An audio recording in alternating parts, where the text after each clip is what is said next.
Hello dear students, welcome again to my channel. आज से हम बेटा कक्षा 8 के विद्यार्थियों के लिए चैप्टर वाइज बहुविकल्पीय और अति लघु उत्तरात्मक प्रश्नों की एक सीरीज स्टार्ट कर रहे हैं। ये है एमसीक्यू और ऑब्जेक्टिव क्वेश्चंस। जैसा कि बेटा आप सबको पता है कि अब आपका जो एग्ज़ाम है कक्षा 8 का, इस बार वो बोर्ड एग्ज़ाम होगा। ये बात फाइनल हो चुकी है। बीच में एक बार कैंसिल हो गया था, लेकिन अभी फिर से फाइनल हो चुका है और बोर्ड एग्ज़ाम है। तो उसकी तैयारी के लिए आपको एमसीक्यू 40 मार्क्स के 80 मार्क्स का आपका एग्ज़ाम होगा, जिसमें से 40 मार्क्स के आपके शॉर्ट क्वेश्चंस ही आने हैं। और अभी इन दिनों क्योंकि कोरोना की वजह से अपना स्कूल बंद हुए हैं, तो हम इस दौरान क्या करते हैं कि अपने एमसीक्यूज़ और लघु उत्तरात्मक प्रश्नों का अभ्यास करेंगे। ठीक है बेटा, इससे आपका बढ़िया से रिवीजन हो जाएगा और एग्ज़ाम की तैयारी भी हो जाएगी। तो देखिए, सबसे पहले एक तो मैं आपको ये क्लियर कर दूं कि मैं डिलीटेड सिलेबस भी साथ में लेकर चल रही हूँ। कुछ सिलेबस डिलीट किया गया, लेकिन वो इतना मुश्किल नहीं है। तो अभी कंफर्म नहीं है कि 21-22 के लिए भी वही डिलीटेड सिलेबस है या नहीं है। इसमें थोड़ा आपका योज्य प्रतिलोम, गुणात्मक प्रतिलोम और ये 2-3 चीज़ें हैं, तो ये कोई इतना मुश्किल नहीं है। तो हम सारे क्वेश्चंस डिस्कस करते हुए चलेंगे। तो सबसे पहले भाई हम देखते हैं बेटा प्रश्न संख्या 1। हमारा पहला चैप्टर है, मैं आपको बता दूं, ये है हमारा चैप्टर नंबर 1, परिमेय संख्याएं। इंग्लिश में बोलूं तो रैशनल नंबर्स। और हम इसके क्वेश्चंस यहाँ पर लेकर चल रहे हैं। तो सबसे पहले लेते हैं भी प्रश्न संख्या 1। ये देखिए, ये है प्रश्न संख्या 1। पहला ही प्रश्न व्युत्क्रम का आ जाता है। तो सबसे पहले तो जब भी कोई व्युत्क्रम का क्वेश्चन आ जाए तो आपने समझ लेना है कि आपने दिए गए नंबर को उल्टा कर देना, रिवर्स कर देना। रिवर्स का मतलब, जैसे आपको 3/5 दिया गया है और आपसे पूछा गया है कि भाई 3/5 का जो व्युत्क्रम है वो क्या है, तो आपने कुछ भी नहीं करना, 5 को ऊपर ले आना है और 3 को नीचे ले जाना है। कितना सरल है। बस एक बार दिमाग में ये बात रखनी। व्युत्क्रम इंग्लिश में बोलूँ तो रेसिप्रोकल। कुछ इंग्लिश के स्टूडेंट्स भी होंगे जो अभी इसी साल मान लो शुरू हुआ है, तो थोड़ी हिंदी तो आपको अभी आती होगी। ऐसा नहीं है कि हमें बिल्कुल इंग्लिश में हम परफेक्ट हो गए हैं। तो रेसिप्रोकल बोलते हैं। तो अगर आपसे रेसिप्रोकल का क्वेश्चन पूछा जाता है तो आपने उस नंबर में अंश बटा हर है, अंश ऊपर है हर नीचे है, आपने उल्टा कर देना है, हर को ऊपर ले आना है और अंश को नीचे ले जाना है। अब हमारा प्रश्न नंबर 1 है, जीरो का व्युत्क्रम क्या होगा। तो देखो बेटा, जीरो, जीरो के नीचे अब आप कहोगे कुछ नहीं है तो उल्टा कैसे करें। तो देखो, जीरो का मतलब होता है 0/1। वैसे तो जीरो का मतलब 0/2 भी हो सकता है, 0/3 भी हो सकता है, 0/4 कुछ भी हो सकता है। तो इसका जब हम व्युत्क्रम करते हैं तो वो व्युत्क्रम में 1 ऊपर और 0 नीचे आ जाएगा। और जब भी किसी भी भिन्न में, किसी भी परिमेय संख्या में, क्योंकि हम परिमेय संख्या कर रहे हैं तो आपको देखो परिमेय संख्या की परिभाषा तो पता होगी, नहीं पता है तो मैं बता देती हूँ कि जो भी संख्या p/q के रूप में लिखी जाए और q यानी कि डिनोमिनेटर यानी कि हर 0 के बराबर नहीं होना चाहिए। भाई आप एक सिंपल सी बात समझो कि 1/0 का क्या मतलब है। देखो, आप एक छोटा सा भिन्न को ही समझो, थोड़ा हम समय लगाते हैं, हम साथ साथ समझते हुए भी चलते हैं चीज़ को। 3/4 का क्या मतलब है। 3/4 का मतलब है बेटा 4 में से 3। मान लीजिए ये मैंने 4 हिस्से कर दिए एक चॉकलेट के और इसमें से 3 आपको मिल गए। तो 3/4 का मतलब है कि टोटल 4 में से मुझे 3 चीज़ें मिली हैं। 1/0 का क्या मतलब है। 1/0 का मतलब है 0 में से मुझे एक चीज़ मिली है। ऐसा कैसे हो सकता है। जब 0 ही चीज़ है तो उसमें से कुछ मिल कैसे सकता है। यानी ये जो नोटेशन है ये एक असंभव नोटेशन है। ऐसा पॉसिबल नहीं है कि भाई 0 में से हमें कुछ मिल जाए। तो उसका मतलब 1/0 को हम ये कहते हैं कि यह परिभाषित नहीं हो सकता है, यानी इसका कोई अर्थ नहीं है। आपको समझ आया कि परिमेय संख्याएं होती हैं भाई p/q के रूप में, जिसमें q हमारा कभी भी 0 नहीं होना चाहिए। 0 क्यों नहीं होना चाहिए, ये मैंने आपको अभी उदाहरण सहित समझाया है कि भिन्न का मतलब क्या होता है। मान लो मैं 1/2 लिख रही हूँ तो 2 में से 1, 2 में से 1। अगर मैं 1/0 लिख रही हूँ तो 0 में से 1, तो 0 आइटम में से 1 आइटम हमें नहीं मिल सकता, तो ये चीज़ परिभाषित नहीं है। अब हमारा प्रश्न था 0 का व्युत्क्रम, तो 0 का मतलब मान लो 0/1 ले लें, तो अगर आप इसके व्युत्क्रम या रेसिप्रोकल की बात करते हो तो वो 1/0 बनता है, और 1/0 कभी भी परिभाषित नहीं होता है। तो इसका सही उत्तर ऑप्शन नंबर डी आ जाएगा। ठीक है बेटा, आगे बढ़ती हूँ अब मैं। ये है प्रश्न संख्या 2, आप देख सकते हो इसके आगे लिखा हुआ है HBSC 2019, यानी कि 2019 का जब भी आपका एग्ज़ाम हुआ है तो उसमें ये क्वेश्चन आया है। दूसरा प्रश्न है -16 का योज्य प्रतिलोम होगा। एक तो आपने इन शब्दों को समझना है। योज्य, योज्य बनता है जोड़ से, योज्य बनता है जोड़ से, जोड़ का मतलब है जमा, ठीक है, और प्रतिलोम का मतलब है उल्टा, ठीक है, व्युत्क्रम टाइप में प्रतिलोम का मतलब होता है उल्टा, ठीक है। तो योज्य प्रतिलोम को हम इंग्लिश में एडिटिव इनवर्स भी बोल देते हैं। क्या बोल देते हैं? मैं थोड़ा सफाई से लिखती हूँ। देखो यहाँ पर इस बोर्ड पर थोड़ा सा प्रॉब्लम आ जाती है कई बार लिखने में। एडिटिव इनवर्स क्या मतलब है इस बात का? इसका मतलब सिंपल सा क्या है कि -16 में क्या जोड़ दूं कि 0 आ जाए, ठीक है। तो बहुत ही आसान है, -16 में क्या जोड़ूं कि 0 आ जाए। तो वो क्या को मैंने x मान लिया कि भाई मैं x जोड़ने जा रही हूँ तो मेरा 0 आ जाएगा। तो x बराबर क्या हो गया? 0। ये जो -16 था ये अब हमारा चला जाएगा राइट साइड में, तो इसका चिन्ह बदल जाएगा और ये जमा का हो जाएगा। तो x बराबर है 0 + 16 यानी 16 आ जाएगा। मतलब क्या है कि अगर मैं -16 में 16 जोड़ूं तो 0 आना ही आना है, क्योंकि 16 घटा 16। तो -16 का जो योज्य प्रतिलोम है वो कितना हो जाएगा? +16, और हमारा सही उत्तर सी हो जाएगा। अगर मैं आपको कहती कि 8 का योज्य प्रतिलोम, देखो हम साथ साथ थोड़ा अभ्यास करते हुए चलते हैं क्योंकि क्वेश्चन की स्टेटमेंट एग्जाम में बदल कर आ सकती है। 8 का योज्य प्रतिलोम, तो 8 में क्या जोड़ूं कि 0 आ जाए? तो सिंपल सी बात है -8। तो आपने जब भी योज्य प्रतिलोम का प्रश्न आ जाए और जिस संख्या का योज्य प्रतिलोम पूछे उसका विपरीत चिन्ह लगा देना है। भाई -16 का पूछे तो 16, और बेटा जी 16 का योज्य प्रतिलोम पूछे तो -16, 8 का योज्य प्रतिलोम पूछे तो -8, और बेटा जी -8 का योज्य प्रतिलोम पूछे तो +8। तो इस तरह से आपने ये ट्रिक याद रखनी है कि योज्य प्रतिलोम में जिस भी संख्या का हमने योज्य प्रतिलोम ज्ञात करना है उस संख्या के चिन्ह को हमने बदल देना है योज्य प्रतिलोम के लिए। व्युत्क्रम के लिए संख्या को उल्टा कर देना है। अगर देखो ये तो है आपका योज्य प्रतिलोम, अगर मैं इन्हीं के व्युत्क्रम की बात करूं तो 8 का व्युत्क्रम 1/8, -8 का 1/-8, 16 का करें तो 1/-16, और 16 का करें तो 1/16। तो मैं होप करती हूँ कि ये दोनों क्वेश्चन आपको अच्छे से समझ आए होंगे। फिर भी अगर आपको कोई डाउट रहता है तो मैं स्टार्टिंग में ही आपको बता दूं कि एक तो आप कमेंट बॉक्स में लिखो, दूसरा मैंने ना व्हाट्सअप ग्रुप बनाया हुआ है 8th क्लास के लिए, जिसमें आप पर्सनली भी मुझसे कांटेक्ट करके अपने प्रॉब्लम्स, अपने डाउट शेयर कर सकते हो। अगर आपको मेरे लेक्चर्स पसंद आ रहे हैं, समझ आ रहे हैं, तो मेरे चैनल को ज़रूर से ज़रूर सब्सक्राइब करें, क्योंकि आगे 8th के बाद जब आप 9th 10th में मैथ्स पढ़ेंगे तो वो भी आपको मेरे चैनल पर सारा मटेरियल आसानी से मिलेगा। आगे बढ़ते हैं भाई प्रश्न संख्या 3 पर। -(-x) का मान, बहुत आसान प्रश्न है। -(-x), भाई ये ध्यान रखना है कि दो माइनस हैं, एक ही जैसे हैं तो दोनों की लड़ाई ख़त्म हो जाती है। ये माइनस इसके साथ जाके ऐसे प्लस बन जाएगा और ये +x आ जाएगा। डबल माइनस है तो +x हो जाएगा। तो हमारा सही उत्तर बी पार्ट आ जाएगा, ठीक है ना। दो माइनस एक साथ हैं तो प्लस हो जाएगा। बहुत ही आसान प्रश्न था। आगे बढ़ते हैं प्रश्न संख्या 4 पर। अब ध्यान से देखना, निम्नलिखित में से कौन सा विकल्प संख्या रेखा पर परिमेय संख्याओं को सही क्रम में दिखाता है?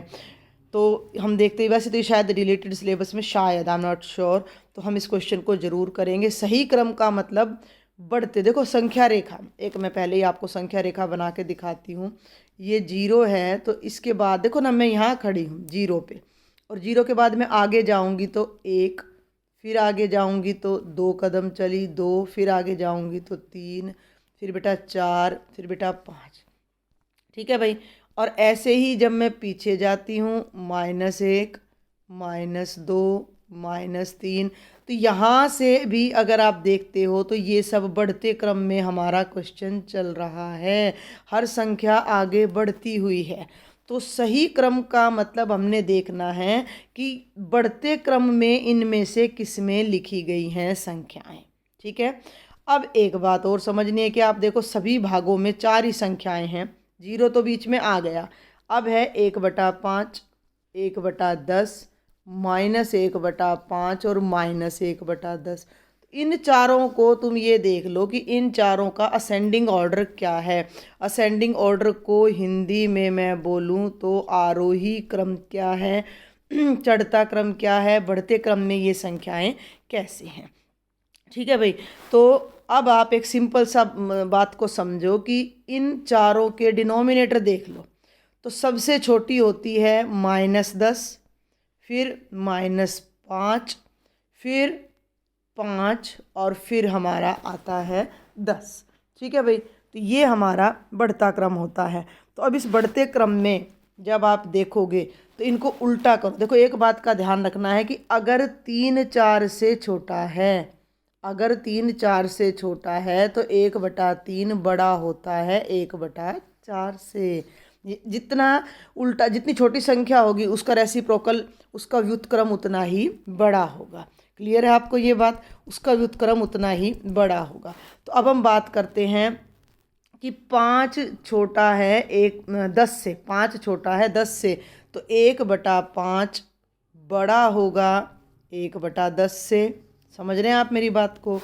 और अब -5 बड़ा है, ध्यान देना है, -5 बड़ा होता है -10 से, तो बेटा जी 1/-5 छोटा होगा -1/10 से। क्लियर है? समझ आ रही है मेरी बात? आपको इन्हीं 2 बातों पर ध्यान देना है।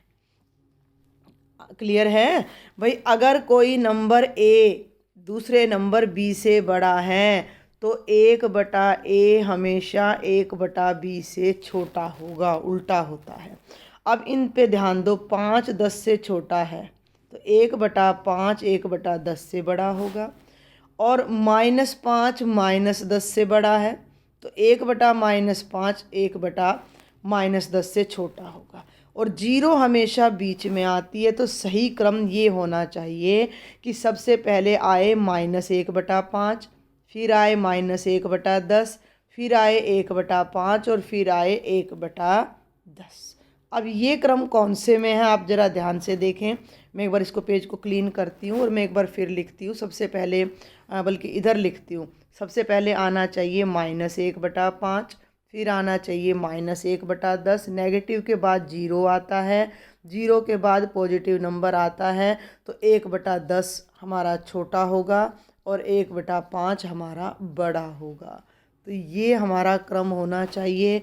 अब इन चारों में देख लो ये क्रम कहाँ है। ए के अंदर तो पहले ये आ रहा है तो ये गलत है, बी में भी पहले 1/10 आ रहा है तो ये गलत है। बच गए सी और डी। दोनों में देखो -1/5 -1/10 ठीक आ रहा है, लेकिन राइट साइड में देखो तो 1/10 पहले आना चाहिए। तो सही उत्तर हमारा हो जाएगा ऑप्शन नंबर सी। क्लियर है? अगर सिलेबस डिलीट हो जाए तो इस क्वेश्चन को आप स्किप कर दीजिएगा, लेकिन बेसिक नॉलेज के लिए समझना बहुत ही ज़रूरी है। आगे बढ़ते हैं बेटा। ये है प्रश्न संख्या 5। इसकी प्रश्न संख्या यहाँ से डिलीट हो गई है तो मैं लिख देती हूँ। इनमें से कौन सी परिमेय संख्या है? अभी हम परिमेय संख्या ही कर रहे हैं, चैप्टर का नाम ही परिमेय संख्या है। जिन संख्याओं को P/Q के रूप में लिखा जा सके वो परिमेय संख्या होती हैं। दूसरी शर्त होती है कि Q कभी भी 0 नहीं होना चाहिए। अब आपको यहाँ 3 संख्याएं दी गई हैं, देखते हैं तीनों को चेक करते हैं। ये कह रहा है केवल 5/9, केवल 0.257, और भाई एक मिनट, तीसरा जो ऑप्शन है आपका केवल ये दोनों या सभी तीनों। तो हम तीनों को भाई बारी बारी से चेक करते हैं, तीनों को बारी बारी से। 0.257। दशमलव को पी बटा क्यू के रूप में कैसे लिखा जाता है? तो ये हो जाएगा, एक मिनट भाई, ये लाइन बीच में आ रही थी, 0.257। दशमलव हटाना है तो 257 ऊपर और नीचे एक के बाद 3 जीरो, 257/1000 हो गया ये। तो पी बटा क्यू, क्यू नॉन जीरो है, तो ये तो परी में हो गई, पहली संख्या तो परी में हो गई। ये दिखी रही है परी में है 5/9 पी बटा क्यू के फॉर्म में।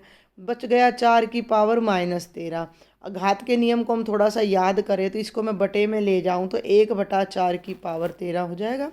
नेगेटिव पावर होती है तो अगर हम नीचे ले जाएं तो पॉजिटिव हो जाती है, नीचे नेगेटिव है ऊपर ले जाएं तो पॉजिटिव हो जाती है। तो इसको भी ध्यान से देखो, ये भी हमारा पी बटा क्यू की फॉर्म में है, तो हमारा तीनों के तीनों पी बटा क्यू की फॉर्म में है, तो हमारा जो आंसर आएगा वो सभी आएगा, यानी कि सही उत्तर ऑप्शन नंबर डी है। यानी तीनों की तीनों संख्याएं हमारी क्या हैं, कैसी संख्याएं हैं?